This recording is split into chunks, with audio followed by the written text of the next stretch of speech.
ते म्हणले मला फक्त 1 तास लागेल, याचिकाकर्त्यांचे वकील म्हणले मला अर्धा तास लागेल.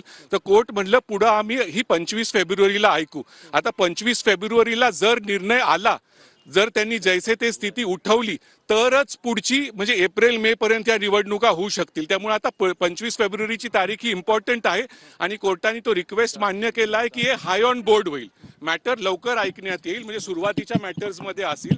पुढची तारीख आता 25 फेब्रुवारी आहे. तुषार मेहता यांनी काय सांगितलं? तुषार मेहता यांचं म्हणणं होतं की मला 1 तास लागेल आणि कोर्टाने विचारलं ओबीसी डिलिमिटेशनचं आणि ओबीसीचं हे सगळं झालंय का, तर ते म्हणले की सॉर्ट आउट झालंय प्रकरण, हे सगळं बाईट शॉर्ट. आता देवदत्त पालोदकर जे याचिकाकर्त्यांचे वकील आहेत ते बोलतील.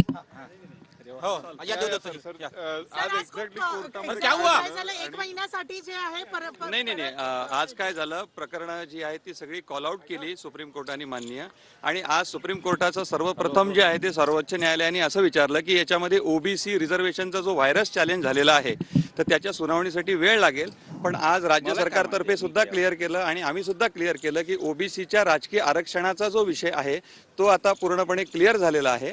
आणि आता त्या विषयावर जे आहे आता कुठल्याही पार्टीमध्ये मतभेद नाही किंवा त्याचा व्हायरस चॅलेंज नाही आहे. त्यामुळे मग सर्वोच्च न्यायालयाने सांगितलं, सुरुवातीला 5 फेब्रुवारी अशी होती, पण त्या दिवशी दिल्लीचे इलेक्शन्स आहेत, तर पुढची तारीख जी आहे ती सर्वोच्च न्यायालयाने आता 25 तारीख दिलेली आहे. आता आजच्या सुनावणीमधलं एक फलित असं आहे की ओबीसी आरक्षण याच्यासाठी जे गुंता झालेला होता आणि त्याच्यासाठी जी मोठ्या प्रकरणावर जी प्रकरणं होती तर त्यातला आज एक मोठा रिझॉल्व्ह झालेला आहे. राज्य सरकारच्या वतीने सुद्धा जे आहे ते सॉलिसिटर जनरल तुषार मेहता यांनी आज येऊन न्यायालयासमोर स्पष्ट केलं की आम्हाला सुद्धा आता लवकर निवडणुका घ्यायच्या आहेत, त्यामुळे या प्रकरणाची सुनावणी घेण्यासाठी तर मग सर्वोच्च न्यायालयाने विचारलं की साधारणतः दोन्ही पक्षांना किती वेळ लागेल. तर याचिकाकर्त्यांच्या वतीने आम्ही सांगितलं की आमच्या बाजूनी जे आहे तर आता सगळे मुद्दे जे आहेत ते संकलित झालेले आहेत, अर्धा तासाच्या वर सुनावणीस वेळ लागणार नाही. त्याचबरोबर जे सॉलिसिटर